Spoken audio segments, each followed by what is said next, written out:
sneak peek of the forecast, and it Yep. doesn't really look like January. No, yeah, the beginning of it, yeah. The next couple of days, it's a little bit more like kind of the beginning, later part of March, actually, Todd. We're going to make a nice little jump upward in our almost to the 50-degree mark here as we head towards tomorrow and certainly on Tuesday. Winter will return to us as we head towards the back half of this week on the back of some winds. We'll see a few possibilities of some flurries, some snow showers, that sort of thing will come before long. Right now, we've just got some cloud cover moving in from the north and west here late tonight. This is sliding out of the Dakotas. That's about all the moisture that's coming our direction, at least for the time being.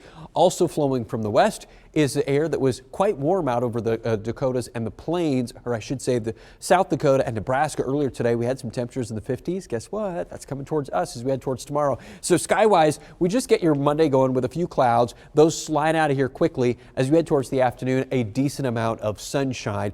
And we will then get into that mild stuff. Now, not everybody's probably going to get to the 50-degree mark, and obviously since our high is going to be 50, that means most of the day we're just warming up towards that point. So 40s, especially as you head across north central parts of Iowa, Ames and Iowa Falls and Webster City, Marshalltown, Grundy Center, probably in that 40 range. And then we're around the 50-degree mark from Des Moines and points to the south and to the west. So Monday looks pretty good. Winds fairly light as well. We'll start to get a breeze going as we head towards Tuesday. We'll stop the clock in the middle of the afternoon here.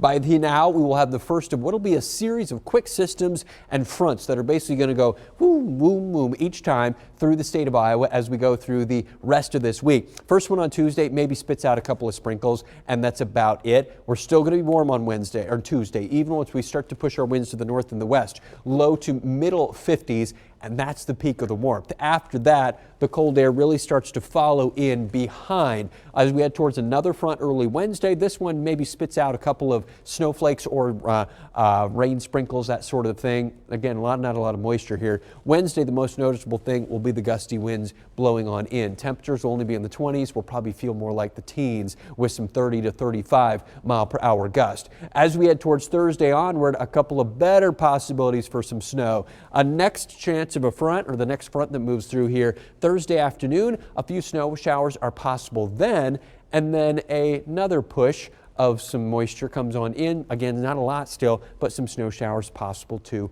on Friday. None of them look really significant. None of these quick systems that are basically going to dive straight out of central Canada our direction, but we could see sort of some nuisance flurries, pockets of snow, that sort of thing, and a few different breezy days in here.